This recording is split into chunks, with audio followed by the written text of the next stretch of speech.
हरे कृष्णा मित्रों, मार्गशीर्ष मास में आने वाली पूर्णिमा इस साल की आखिरी पूर्णिमा है। ऐसी मान्यता है कि पूर्णिमा का व्रत रखने से व्यक्ति के जीवन में खुशहाली आती है और इस मास में पड़ने वाली पूर्णिमा मनोकामना पूर्तिदायक संतान सुख प्रदायिनी है। सतयुग में देवों ने मार्गशीर्ष मास की प्रथम तिथि को ही वर्ष का प्रारंभ किया था। वहीं पूर्णिमा के दिन जगत के पालनहार श्री हरि विष्णु की पूजा की जाती है। हर साल मार्गशीर्ष माह में आने वाली पूर्णिमा तिथि बहुत ही खास मानी जा रही है।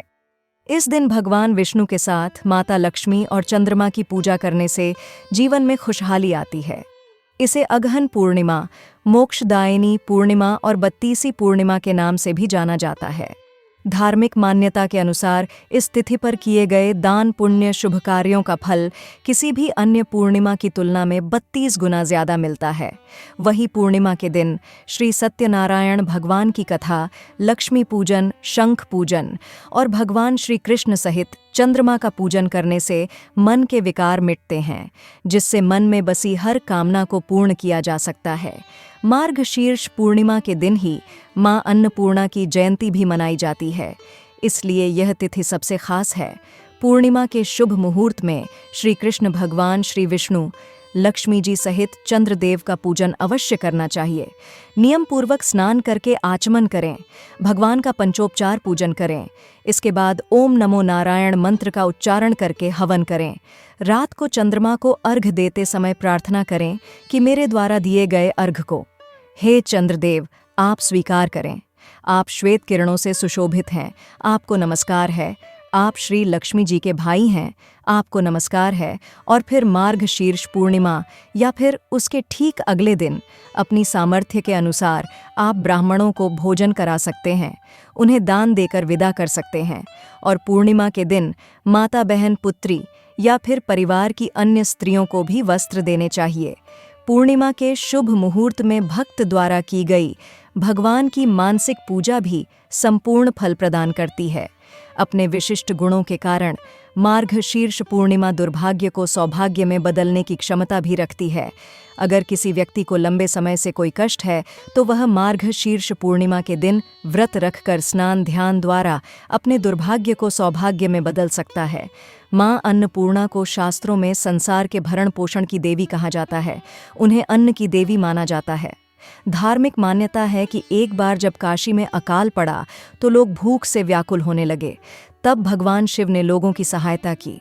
अघन पूर्णिमा के दिन ही माता पार्वती ने अन्नपूर्णा का रूप धारण किया और फिर भगवान शिव ने लोगों की भूख मिटाने के लिए मां अन्नपूर्णा से भिक्षा मांगी थी। इसके बाद मां अन्नपूर्णा ने वचन दिया कि काशी के लोग अब कभी भूखे नहीं रहेंगे। इसलिए मां अन्नपूर्णा को अन्न भोजन और समृद्धि की देवी कहा जाता है। अन्नपूर्णा जयंती के दिन रसोई घर में मां अन्नपूर्णा की तस्वीर रखकर पूजा की जाती है।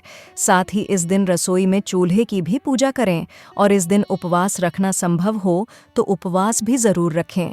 अन्नपूर्णा जयंती के दिन गरीबों को भोजन दान करना चाहिए। ऐसा करने से मां अन्नपूर्णा की कृपा दृष्टि बनी रहती है। इस बार पूर्णिमा की तिथि 2 दिन है, तो ऐसे में व्रत किस दिन रखा जाएगा, किस दिन स्नान दान करना ज्यादा सही रहेगा, अब आपको बताते हैं। पूर्णिमा तिथि प्रारंभ होगी 14 दिसंबर शनिवार को शाम 4:59 से और 15 दिसंबर रविवार को दोपहर 2:31 पर पूर्णिमा तिथि समाप्त होगी। इसलिए इस बार 14 दिसंबर शनिवार को पूर्णिमा व्रत रखा जाएगा। अन्नपूर्णा जयंती भी इस दिन मनाई जाएगी और दत्तात्रेय जयंती भी इसी दिन मनाई जाएगी और 15 दिसंबर रविवार को भी इस बार पूर्णिमा का व्रत रखा जाएगा।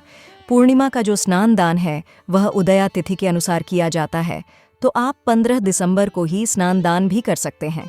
क्योंकि पूर्णिमा के व्रत में तुलसी जी की और पीपल के पेड़ की पूजा की जाती है, तो रविवार के दिन तुलसी जी में जल अर्पित नहीं किया जाएगा, न ही पीपल के पेड़ का पूजन किया जाएगा। ऐसे में आप शाम की पूजा शनिवार के दिन कर सकते हैं। हालांकि व्रत आप दोनों ही तिथियों में रख सकते हैं। जिस तिथि में भी आप व्रत रख रहे हैं उस दिन आपको पूर्णिमा के नियमों का पालन करना चाहिए। 14 दिसंबर शनिवार को सूर्योदय होगा सुबह 7:04 पर। सूर्यास्त शाम 5:39 पर होगा। ब्रह्म मुहूर्त सुबह 5:28 से 6:16 तक रहेगा। अभिजीत मुहूर्त दोपहर 12 बजे से 12 बजकर 42 मिनट तक रहेगा और इस बार पूर्णिमा तिथि पर दोनों ही दिन बहुत ही शुभ योग बन रहे हैं। सर्वार्थ सिद्ध योग बन रहा है, जिसमें सिद्ध योग सुबह 8 बजकर 36 मिनट तक रहेगा। उसके बाद में साध योग अगले दिन तक रहेगा। राहु काल सुबह 9 से 10:30 बजे तक रहेगा और इस दिन चंद्रोदय होगा शाम 4 बजकर 37 मिनट तक। तो शाम को चंद्रोदय होने पर आप इसके बाद से कभी भी चंद्र देवता की पूजा करके व्रत का पारण कर सकते हैं। अब बात करते हैं 15 दिसंबर रविवार के मुहूर्तों के बारे में। तो इस दिन सूर्योदय होगा सुबह 7 बजकर 4 मिनट पर, सूर्यास्त शाम 5 बजकर 39 मिनट पर होगा। ब्रह्म मुहूर्त सुबह 5 बजकर 28 मिनट से 6 बजकर 16 मिनट तक रहेगा। साध्य योग सुबह 5 बजकर 7 मिनट तक रहेगा और बाद में शुभ योग प्रारंभ हो जाएगा। तो आपकी जो भी मनोकामना है उसके लिए आप कोई खास उपाय यदि करना चाहें तो आप इन शुभ योगों में कर सकते हैं। अभिजीत मुहूर्त दोपहर 12 बजे से 12 बजकर 43 मिनट तक रहेगा, जिसमें आप श्री सत्यनारायण भगवान की पूजा करके कथा का श्रवण कर सकते हैं। अमृतकाल शाम 6 बजकर 6 मिनट से 7 बजकर 36 मिनट तक रहेगा। राहु काल रहेगा शाम 4 बजकर 30 मिनट से 6 बजे तक। राहु काल को अशुभ मुहूर्त माना जाता है, तो कोई भी शुभ काम आप इस समय में ना करें। अब जानते हैं रविवार के दिन चंद्रोदय के समय के बारे में। तो इस दिन चंद्रोदय होगा शाम 5 बजकर 36 मिनट पर। हालांकि पूर्णिमा तिथि दोपहर तक ही समाप्त हो गई होगी, क्योंकि यही कारण है कि जब भी लोग पूर्णिमा का उपवास रखते हैं तो शाम को जिस समय चंद्रमा उदय हो रहे हो उस समय पूर्णिमा तिथि यदि विद्यमान होती है तो उस तिथि में पूजा करना या व्रत रखना ज़्यादा सही मानते हैं। तो शाम को यदि आपने आज व्रत रखा है तो इस समय के बाद से जितनी जल्दी हो सके चंद्र देवता का पूजन करके व्रत का पारण आप कर सकते हैं। मार्गशीर्ष पूर्णिमा के साथ ही मार्गशीर्ष मास का समापन भी हो जाएगा और इसके बाद से पौष मास प्रारंभ हो जाएगा। पौष मास विशेष रूप से सूर्य देवता को समर्पित माना जाता है। अब बात करें मार्गशीर्ष पूर्णिमा की पूजा विधि के बारे में।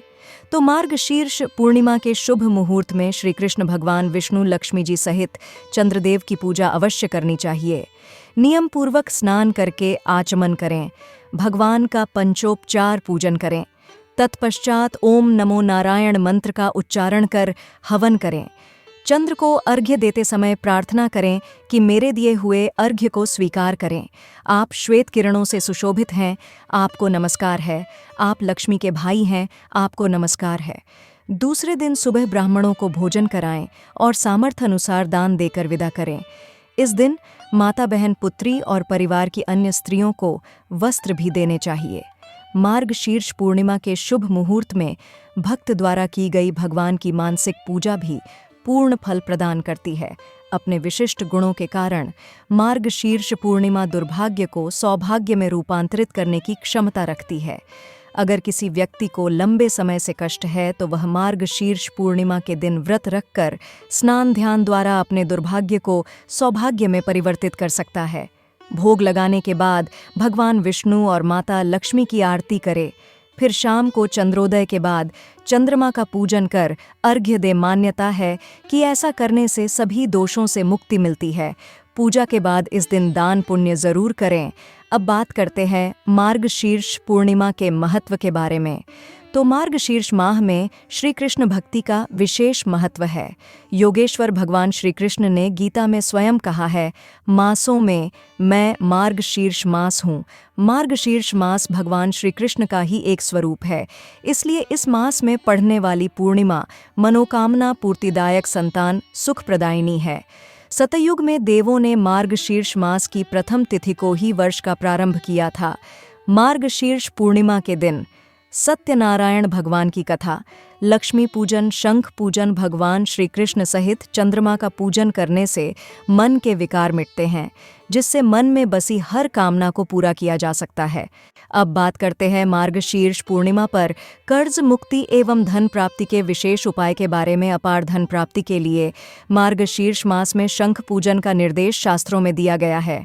अगर किसी कारणवश पूरे मार्गशीर्ष मास में शंख पूजन न किया हो तो मार्गशीर्ष पूर्णिमा के दिन सौभाग्य वृद्धि के लिए शंख पूजन अवश्य करें। मार्गशीर्ष पूर्णिमा के दिन शंख में तीर्थ स्थान का जल भरकर विष्णु सहस्त्र नाम अथवा गजेंद्र मोक्ष का पाठ करें। तत्पश्चात शंख के जल को घर कार्यालय की दीवारों पर छिड़कें।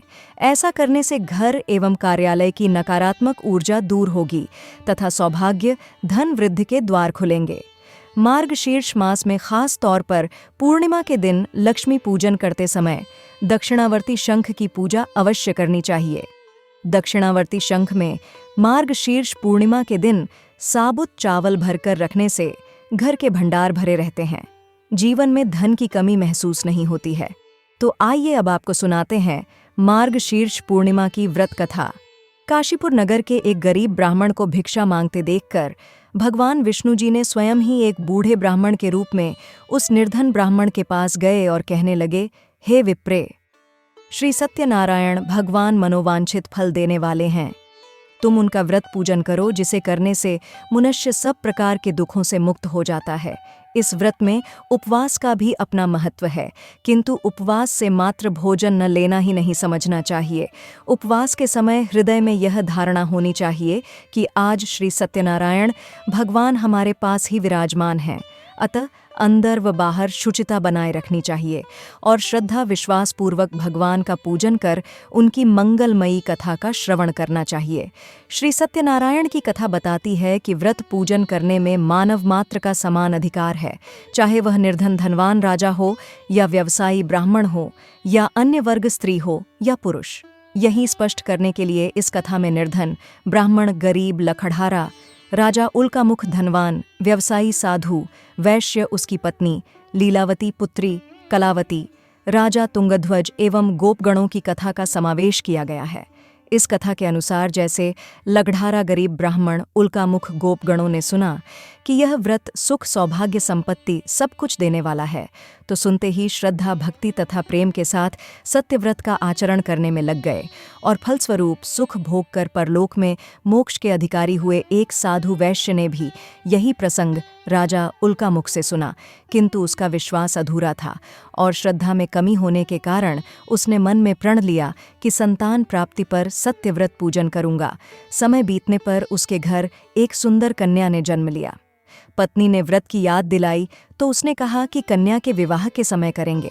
समय आने पर कन्या का विवाह भी हो गया, किंतु उस वैश्य ने व्रत नहीं किया। सभी वह अपने दामाद को लेकर व्यापार के लिए चला गया। वहां उसे चोरी के आरोप में राजा चंद्रकेतु द्वारा दामाद सहित कारागार में डाल दिया गया। उसके अपने घर में भी चोरी हो गई। पत्नी लीलावती और पुत्री कलावती भिक्षावृत्ति के लिए विवश हो गई। एक दिन कलावती ने किसी के घर श्री सत्यनारायण का पूजन होते देखा और घर आकर मां को प्रसाद दिया। तब मां ने अगले दिन श्रद्धा से व्रत पूजन कर भगवान से पति और दामाद के शीघ्र वापस आने का वरदान मांगा। श्री हरि प्रसन्न हो गए और स्वप्न में राजा को कह दिया कि वह दोनों बंदियों को छोड़ दे, क्योंकि वह निर्दोष हैं। राजा ने अगली सुबह उनका धन, धान्य तथा प्रचुर द्रव्य देकर उन्हें विदा किया। घर आकर पूर्णिमा और संक्रांति को सत्यव्रत का जीवन भर आयोजन करता रहा। परिणाम स्वरूप उसे सांसारिक सुख भोग कर मोक्ष प्राप्त हुआ।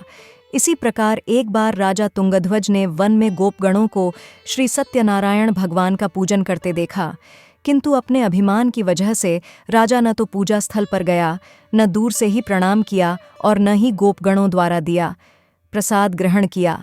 परिणाम यह हुआ कि राजा के पुत्र धन धान्य अश्व गजादि सब नष्ट हो गए। राजा को फिर ये आभास हुआ कि विपत्ति का कारण सत्यदेव भगवान का निरादर है। तब उसे बहुत पश्चाताप हुआ। वह तुरंत वन में गया और गोपगणों को बुलाकर उनसे सत्यनारायण भगवान की पूजा विधि पूछी और बाद पूजा की भी। फिर उसने उनसे ही प्रसाद ग्रहण किया तथा घर आ गया। उसने देखा कि विपत्ति टल गई और उसकी सारी संपत्ति तथा जन सुरक्षित हो गए। राजा प्रसन्नता से भर गया और अपना सर्वस्व भगवान को अर्पित कर दिया। तो मित्रों, यह थी आज की वीडियो। अगर जानकारी अच्छी लगी हो तो वीडियो को लाइक ज़रूर कीजिएगा, साथ ही चैनल को भी सब्सक्राइब ज़रूर करें और कमेंट बॉक्स में जय श्री हरि विष्णु जय माँ लक्ष्मी ज़रूर लिखें।